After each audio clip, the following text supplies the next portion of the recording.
My brother said he was helping me, but he was helping destroy my marriage. I didn't understand what that meant until I checked the one place they forgot to control: my own house. I woke up before the alarm, as usual. The ceiling above me carried the same faint crack near the corner, shaped like a line I had stopped noticing months ago. My hand reached for the phone at 8:10 without thinking. The room was already aligned with routine. Nothing resisted me. The kitchen was warm but not alive. The kettle clicked once before boiling.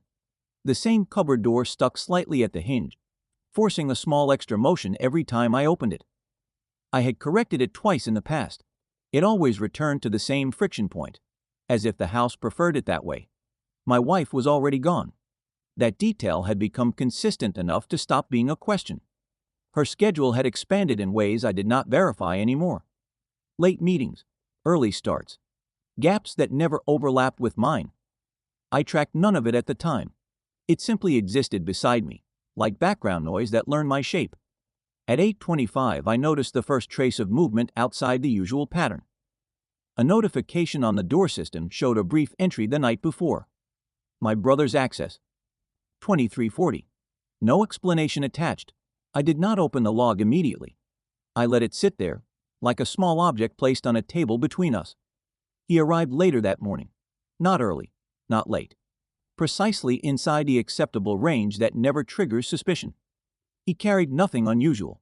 The same posture, the same controlled ease. He moved through the kitchen without asking anything that would require an answer. He had learned the rhythm of the space better than I had. I watched him prepare coffee without needing to adjust anything. The cupboard hinge did not bother him. He moved around the small imperfections as if they were part of design, not decay. That detail stayed with me longer than it should have. At 9:12, I checked the door log again. The entry from 2340 remained unchanged. A second entry appeared just before 6 o'clock. No recorded exit between them. The system was not supposed to compress time like that. Either something was missing, or something was never meant to be recorded. I closed the screen without reacting. The gesture was small, almost automatic. I had learned not to interrupt the flow of my own observations too early. Early conclusions often collapse under repetition. My brother stayed for 23 minutes. He left without announcing departure. I only noticed because the sound pattern in the house changed. Not silence. Adjustment. The absence of weight in the space he occupied. After he left, I walked through the room slowly. Nothing had been moved in an obvious way, but certain objects no longer carried the same orientation. A chair angled a few degrees differently. A glass placed slightly off-center. These were not changes someone would make deliberately. They were changes someone would make while not thinking about being observed. At 10:03, I checked the door log a third time. The system had refreshed.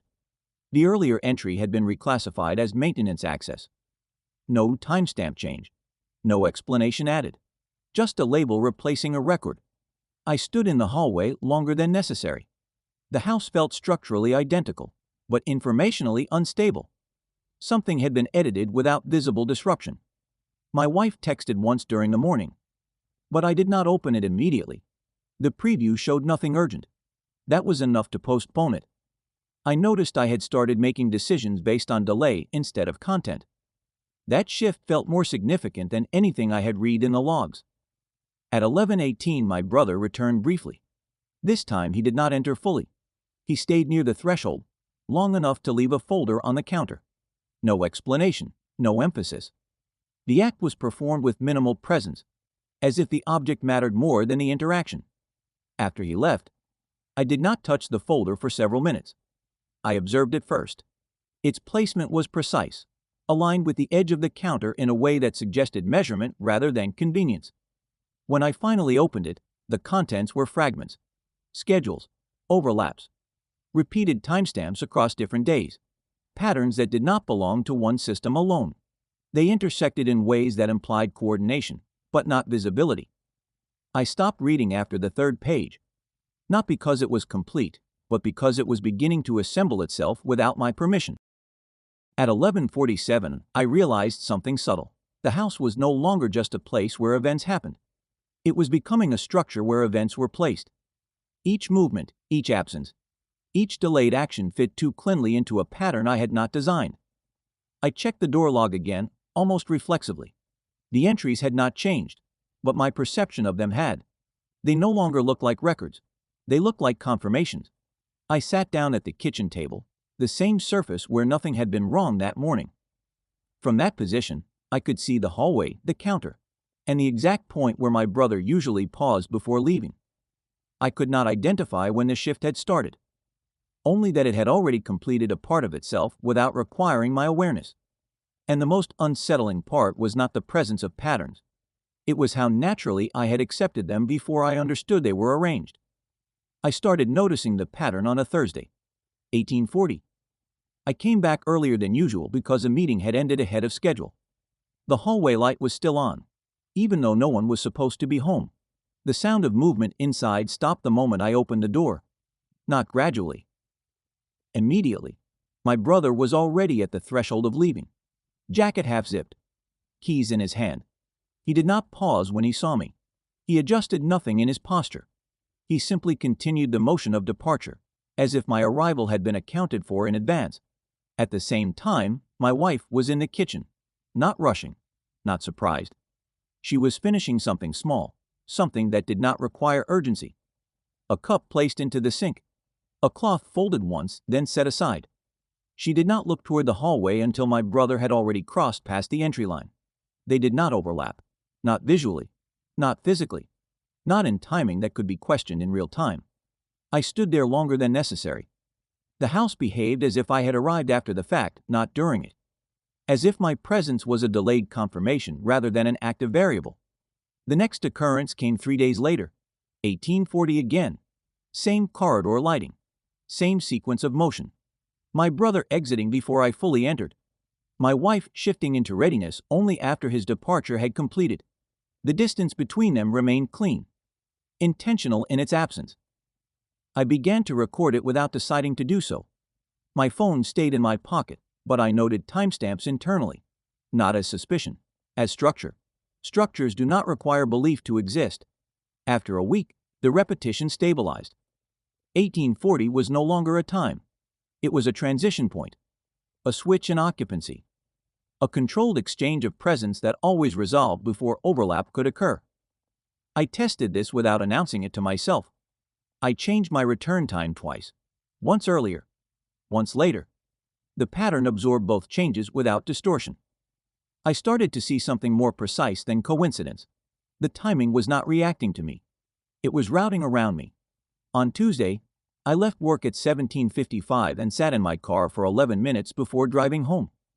I arrived at 18:39. I stayed in the vehicle another 2 minutes, watching through the windshield.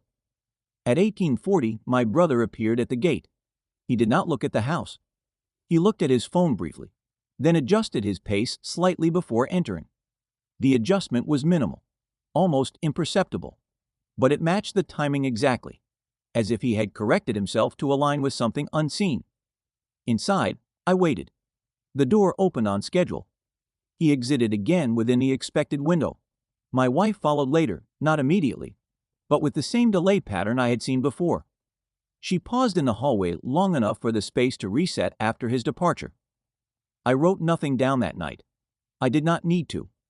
The repetition had already begun storing itself without assistance. The following week, I stopped treating it as observation and started treating it as absence. There were moments I should have been part of the sequence. Conversations that would normally require overlap. Decisions that should have involved shared presence. Instead, I found myself consistently positioned just outside the transition points. Never early enough, never late enough. Always displaced by minutes that felt structurally precise. One evening, I arrived at 1838. The house was already in motion. My brother leaving. My wife resetting the kitchen environment after his presence. No one acknowledged delay or acceleration. The system did not tolerate interruptions. I began checking entry logs at night. 2340 appeared again, but not always attached to my brother. Sometimes it was anonymized. Sometimes reclassified. The pattern remained even when attribution changed. That was the first point where I understood the system was not tied to individuals alone. It was tied to sequences. I tried to break it once by returning unexpectedly at 1912. The house responded without disruption. My brother did not appear. My wife did not shift her routine. The absence was not treated as anomaly. It was treated as an acceptable variation. That was more revealing than any presence, because it meant the system was not fragile. It was adaptive. The most consistent detail remained unchanged. Whenever I entered the house, I was always after something had already completed, not after events, after alignment. I accessed the camera system at 012, the interface loaded without resistance, no warnings, no corruption alerts. Just a clean archive window extending across 14 days. The timeline was intact at first glance. Continuous, ordinary, predictable. I started from the most recent day and moved backward.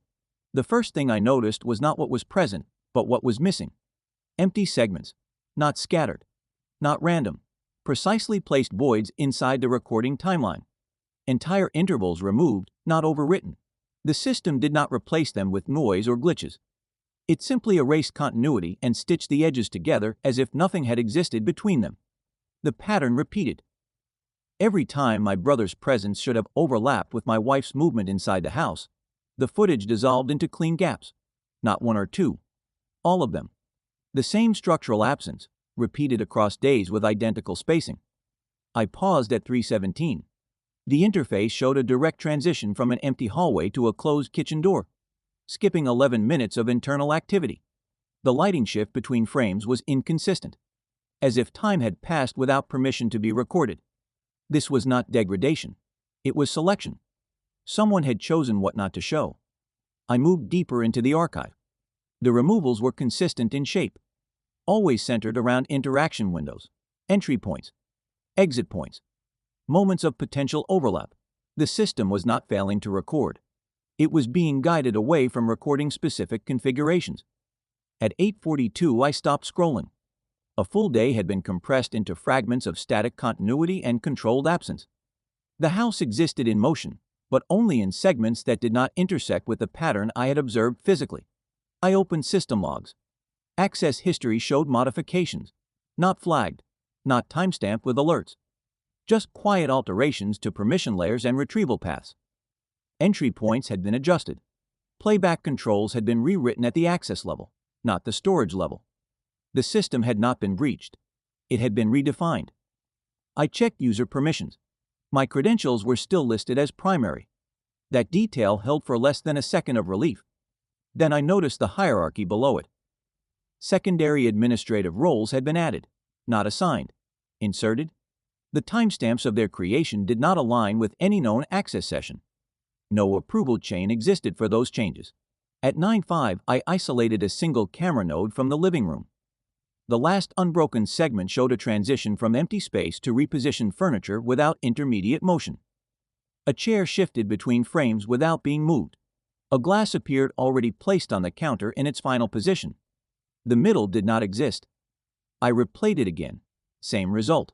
The system was not losing data. It was accepting rewritten reality at the point of storage. I ran a deeper integrity check. The result returned clean. That was the first contradiction that mattered.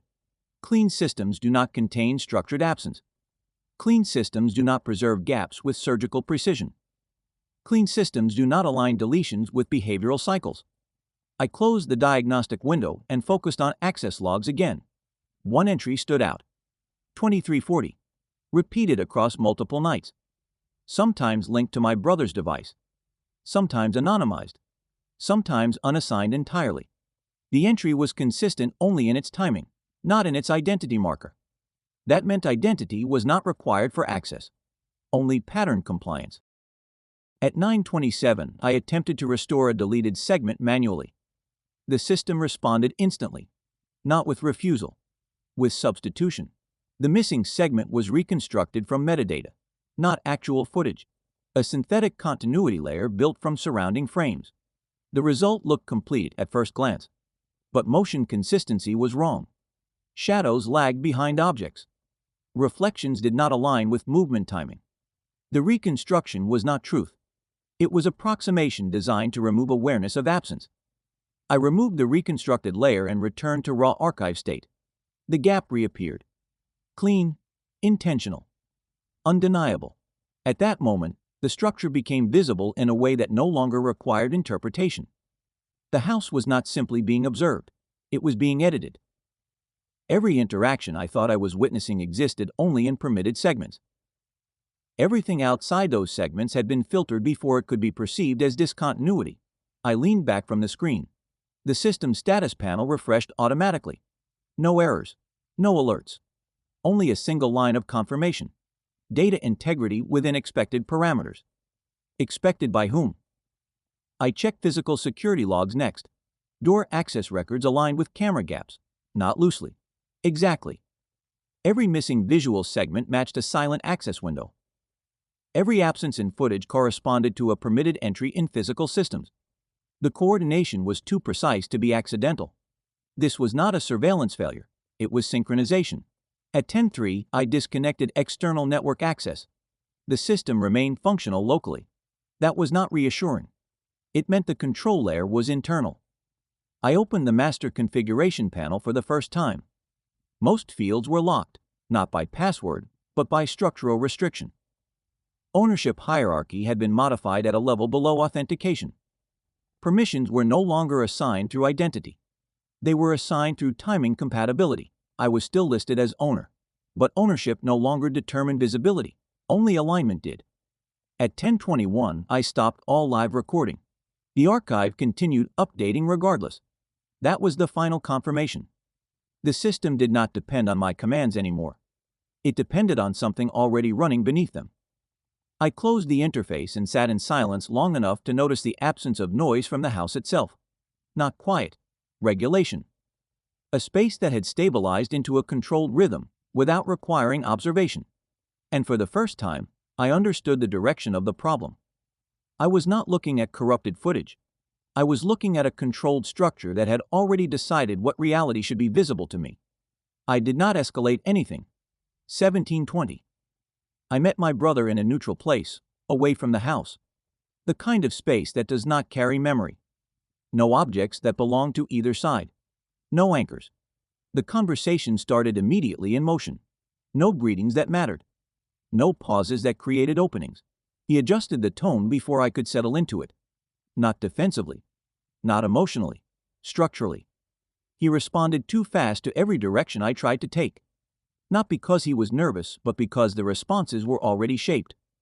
The phrasing came out polished, completed before the question finished forming.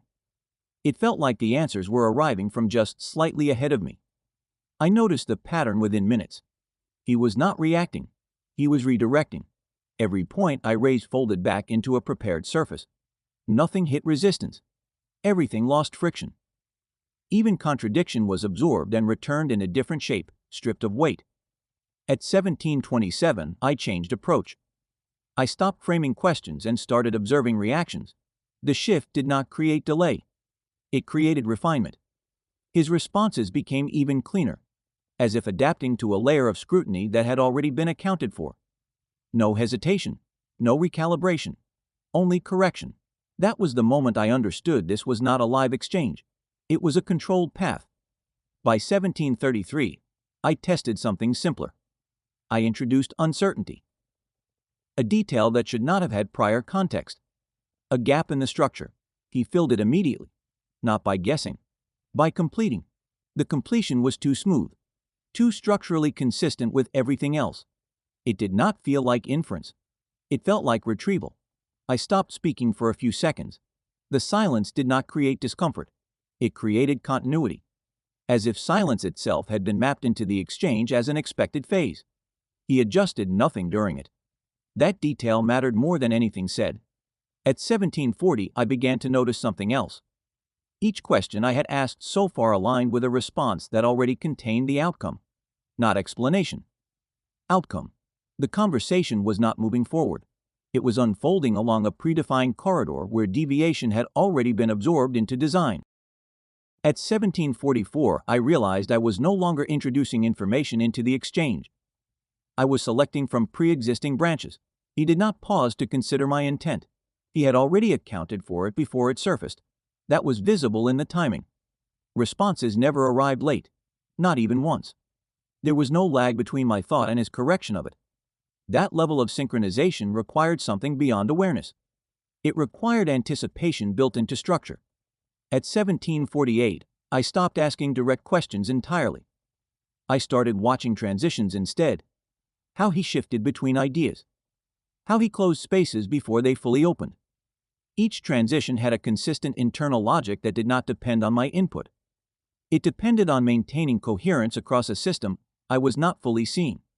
There was no improvisation in him, only routing. At 1752, I introduced silence again, longer this time. He filled it without pressure, not with speech, but with continuation of structure through presence. Even in absence of input, the system did not break, it stabilized. That was the point where I stopped interpreting him as a participant. He functioned more like a node, a controlled point inside a larger sequence that was already active before I arrived. At 1756, I ended the conversation without signaling closure. There was no disruption in response, no visible change in behavior. The end of my engagement did not affect the continuity of his state. That was the final confirmation that something had already been decided outside of me. I walked out without receiving a single direct answer. But I carried something more stable than answers. A structural realization. Nothing I asked had been processed in real time. Everything had already been mapped into outcomes before I arrived. And I was not inside a conversation. I was inside a system that treated my input as predictable variation. On the way back, I tried to isolate one thing that could not have been pre-accounted for. There was none. Even the uncertainty I had attempted to introduce had been absorbed somewhere upstream. That left only one remaining implication. If every question had already been accounted for, then my lack of awareness was not accidental. It was functional. And I was still operating inside rules I had never been shown. I stopped asking questions. 9 o'clock. I opened a new file and built it from scratch. No narrative. No interpretation. Just structure. Dates, logs, screenshots. Timestamps aligned in rows that did not require context to function. The first hour was mechanical. I pulled everything I had seen before and placed it side by side. Door logs, camera gaps, access records, movement traces from the house system. I did not try to explain them. I only aligned them. Patterns started appearing without effort, not new ones. Confirmed ones. Gaps in footage matched access windows again. Always the same shape. Always the same duration. The system did not vary its absences. It repeated them with precision that felt intentional in its restraint. At 9:43, I noticed something I had missed before. The structure was not only about missing time. It was about adjacency. What existed immediately before and after each gap was consistent, almost rehearsed. The world around the absence remained stable enough to hide the absence itself. That stability was not natural. It was maintained. I moved to messages next. They were not in conversations, not in threads, not in visible exchanges. They were embedded in timing records, calendar overlaps, shared access logs. Small confirmations that did not read as communication at first glance. At 10:12, I isolated the first cluster. They were not between two people in the way I understood communication. They were between states, entry, exit, delay, confirmation. Each line carried a function, not intent. No emotional weight. No ambiguity. Just coordination markers placed at exact transition points. The wording was minimal. Sometimes only timestamps aligned with location pings. Sometimes single-word confirmations that made no sense outside structural context. It did not resemble a relationship. It resembled execution of a process. At 10:37, I widened the dataset. The same pattern extended further back than I expected. Not weeks, months. The density increased in periods where I had been physically present, but mentally absent from tracking anything precise. That was the first moment I understood how long the system had been running without my interpretation of it. I paused the file briefly, not because of confusion, because of clarity forming too quickly. The system was not improvising. It was maintaining continuity. At 11:05, I discovered something that shifted the entire frame. The messages were not reacting to events. They were preceding them. In multiple cases, confirmations existed before the corresponding physical movement occurred. Not seconds before, sometimes hours. The alignment was exact enough that coincidence could not survive the comparison. I checked timestamps again. No manipulation error, no sync drift, no data corruption. The structure held. At 11:22, I started reconstructing a single day in sequence. Not from memory. From logs alone. The day unfolded cleanly. Every movement had a counterpart. Every absence had a confirmation. Every transition point had an external marker that validated it before it completed in physical space. It was not reporting reality. It was shaping the conditions under which reality was recorded. At 11:48, I stopped reconstructing. The pattern had become too consistent to benefit from repetition. Instead, I focused on ownership, system permissions, access hierarchies, control layers. The modifications I saw before were still present, still unchallenged. Secondary control routes embedded beneath primary identity, not replacing it, surrounding it. I traced the origin of those routes. They did not begin at a single point.